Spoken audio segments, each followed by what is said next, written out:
¡Wow! No lo puedo creer. No, yo tampoco. ¡Mira! Sí vamos a poder ir. ¿Estás feliz? Estoy muy feliz, John, muy feliz. Estábamos planeando nuestro viaje en Navidades, muy contentos, muy felices. Teníamos ya 3 años de no ver específicamente a mi mamá, sobre todo que está con demencia, y era una gran sorpresa. Y estábamos todos en modo viaje. De repente, yo me había hecho 3 semanas antes al viaje, me había hecho un examen físico dentro del cual me incluyeron una biopsia. Yo le dije al doctor de mi viaje aventurero, él me dijo, no te preocupes, en 3 semanas después de que regreses de tu viaje, te doy los resultados. Entonces nos enfocamos en prepararnos. 24 horas antes de nuestro viaje salíamos un domingo para Costa Rica, sonó el teléfono y era un viernes y llamó el doctor.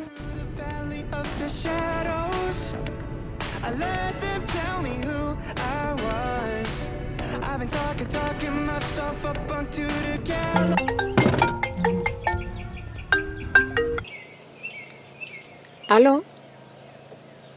Sí, doctor. Yo recibo la llamada y el doctor me dice que tengo que ir a la oficina de emergencia. En ese momento no podía hablar, sentía que el corazón se me salía. Pues es lógico, yo sabía que algo malo estaba pasando. Llamé a una amiga para que me acompañara porque yo no podía ni siquiera agarrar el carro, manejar. Y fuimos, llegamos a la oficina del doctor y no sé por qué el doctor no tuvo tal vez en ese momento las mejores palabras. Y lo primero que me dice al entrar yo al consultorio me dice, pues sí, este es el resultado, Vanessa, es cáncer.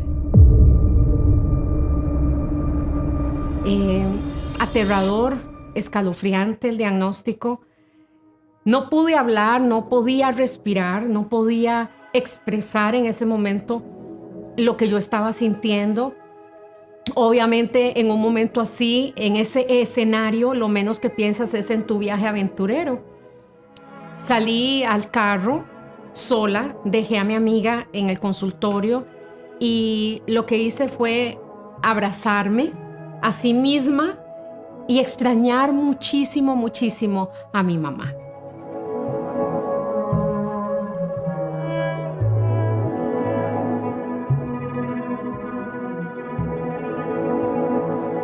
¿Cómo decírselo a mi esposo?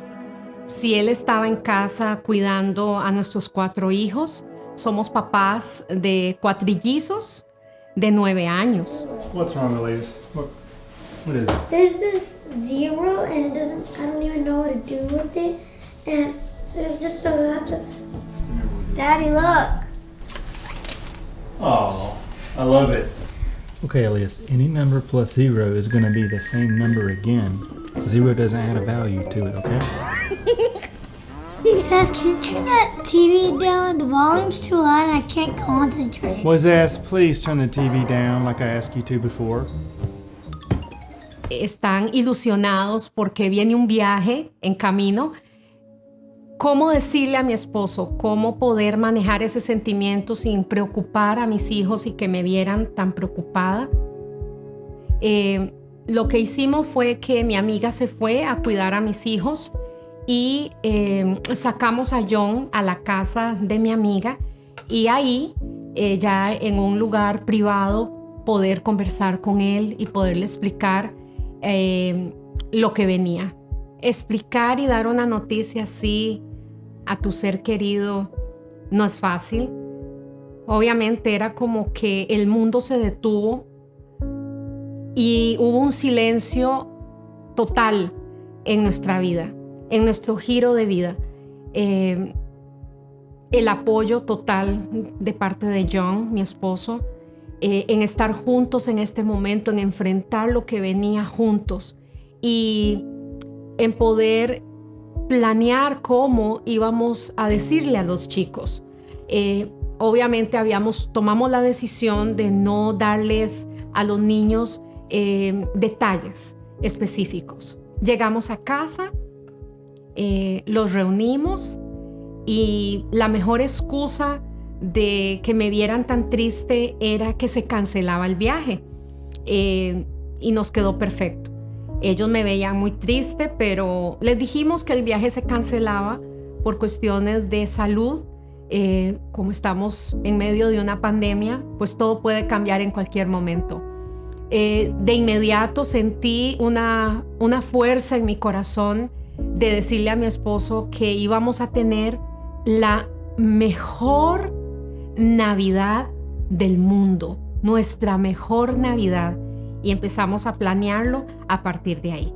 Me sentía como un pájaro caído, exactamente como un pájaro sin fuerzas, y yo sabía que yo no podía hacer esto sola.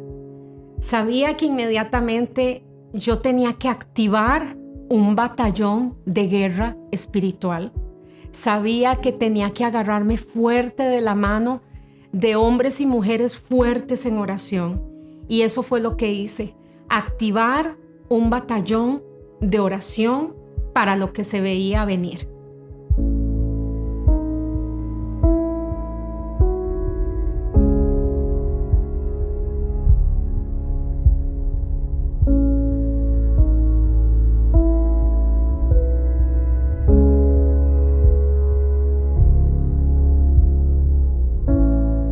El día que íbamos para el hospital a ver el oncólogo, mi esposo y yo, recibí una llamada de una gran amiga que tengo en Costa Rica, una mujer con una gran fe, y era parte de mi batallón de oración.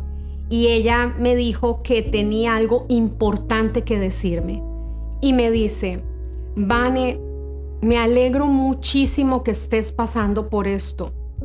Gózatelo, gózatelo. Ya verás por qué. Lo que menos puedo yo pensar es: ¿cómo voy a gozármelo? ¿Cómo voy a estar feliz con algo que me esté sucediendo? Yo no entendía por qué mi amiga me estaba diciendo esto. No entiendo. Okay. How weird. What happened? I'll tell you later. I guess I need to do something, John. Necesito orar.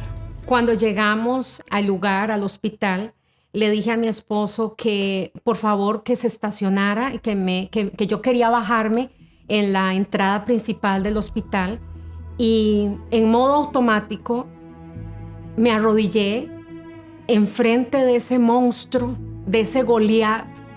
Levanté mis manos y le dije a Dios: este es mi Goliat y necesito que estés conmigo. Ahí mismo le pedí a Dios una señal. Yo quería una señal de que yo no estaba sola. Y aunque suene un poco loco, la señal que yo le pedí a Dios era que el doctor, cuando entrara al consultorio, el doctor no usara ninguna gabacha blanca. Cuando entramos al hospital, estábamos esperando en la sala de espera, y yo pude sentir en ese momento, estábamos solos, mi esposo y yo.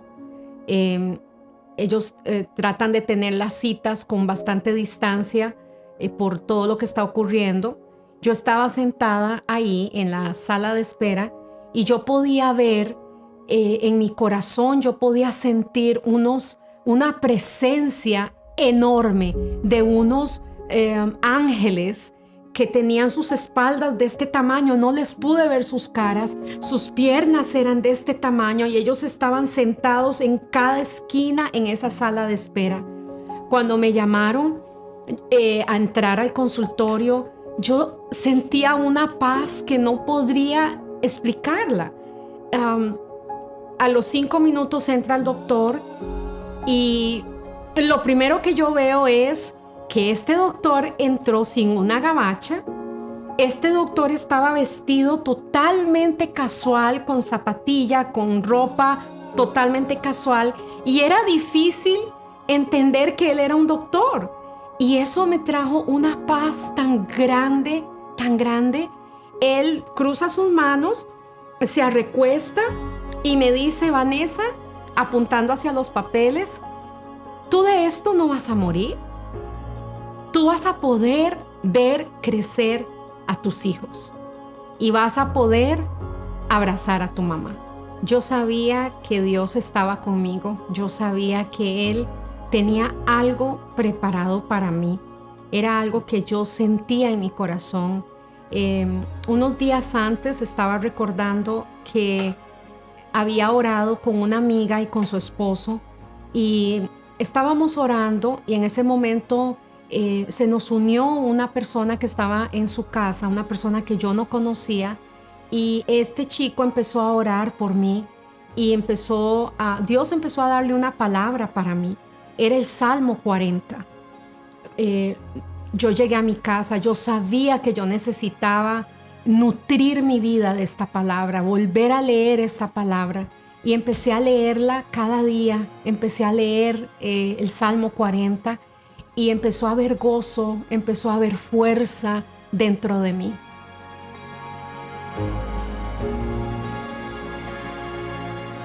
El doctor nos explica cómo va a ser el procedimiento, nos explica a detalle a mi esposo y a mí cómo va a ser absolutamente todo. Ellos van a extirpar el vientre, van a sacar absolutamente todo, y nos explica que en 2 semanas después de la cirugía, pues nos van a dar los resultados.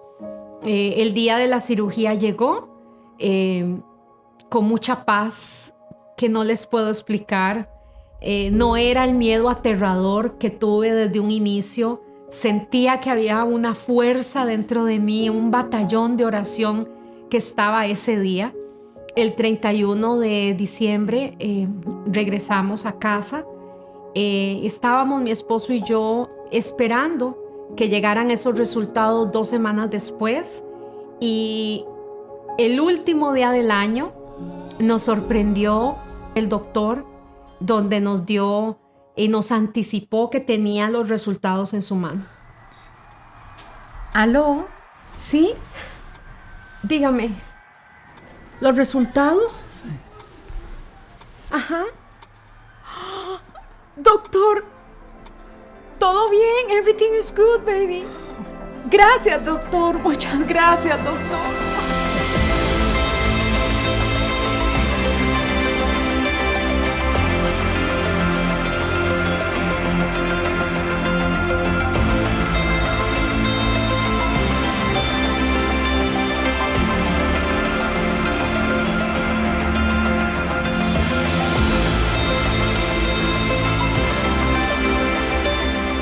El cáncer se extirpó totalmente.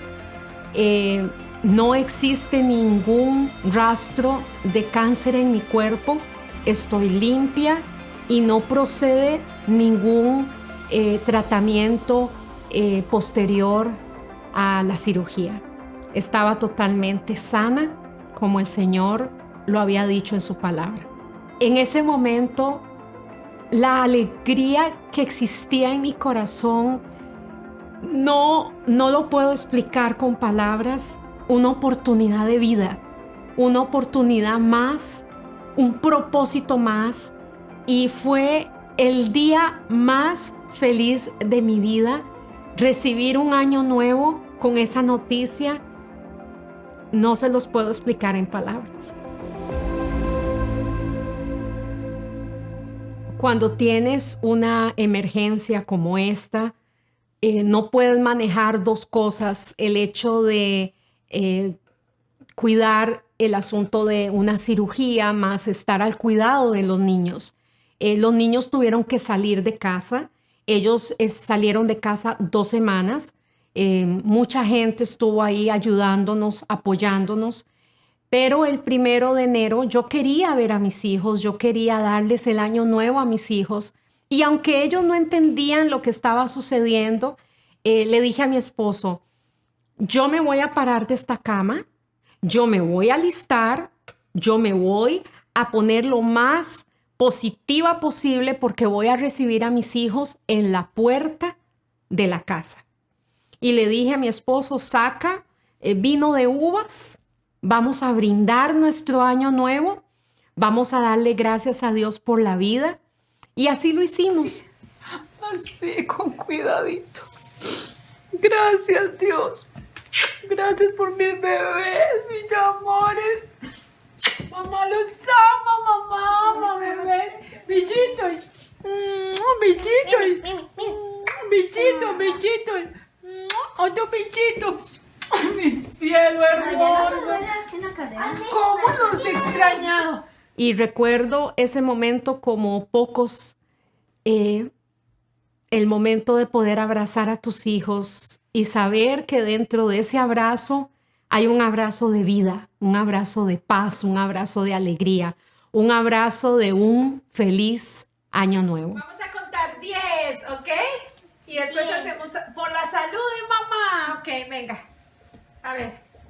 1, 2, 3, 10, 9, 8, 7, 6, 5, 4, 3, 2, 1, 0. ¡Feliz Año Nuevo! ¡Salud! ¿Por qué salud? Por la salud de mamá. ¡Salud!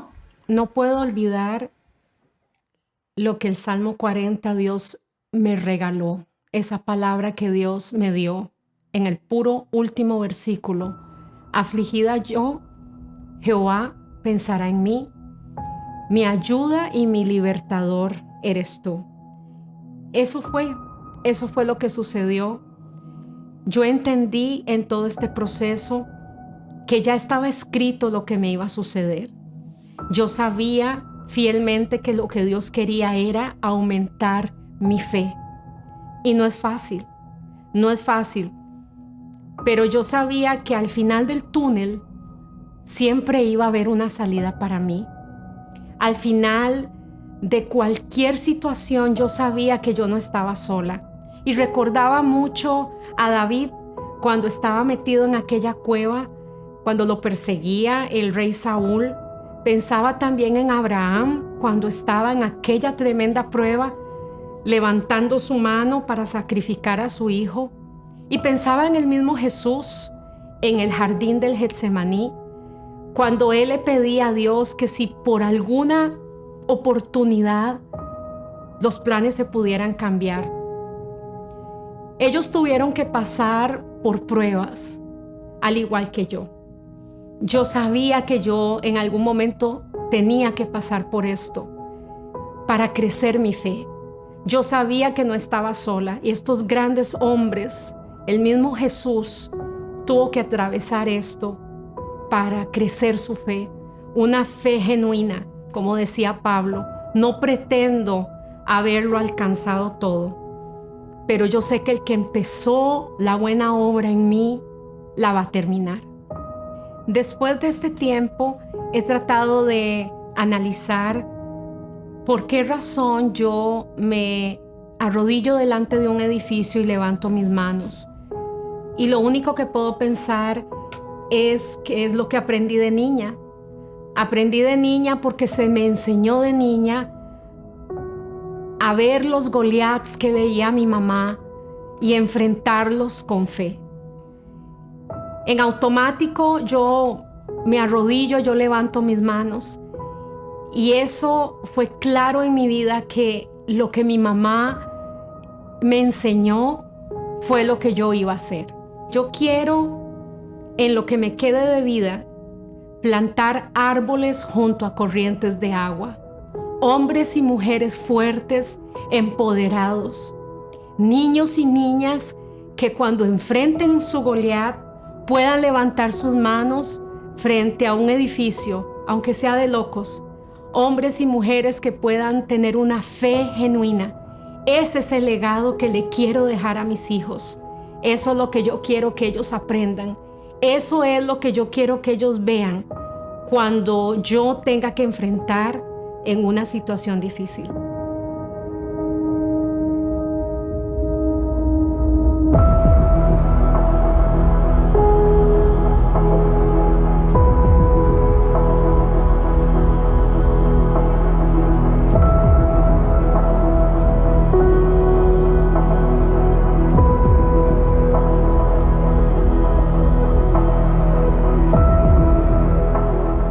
por último, déjame decirte una buena noticia. Afligida, Dios pensó en mí, al igual que yo sé que Él piensa en ti. Y como dijo mi amiga, gózatelo, ya verás por qué.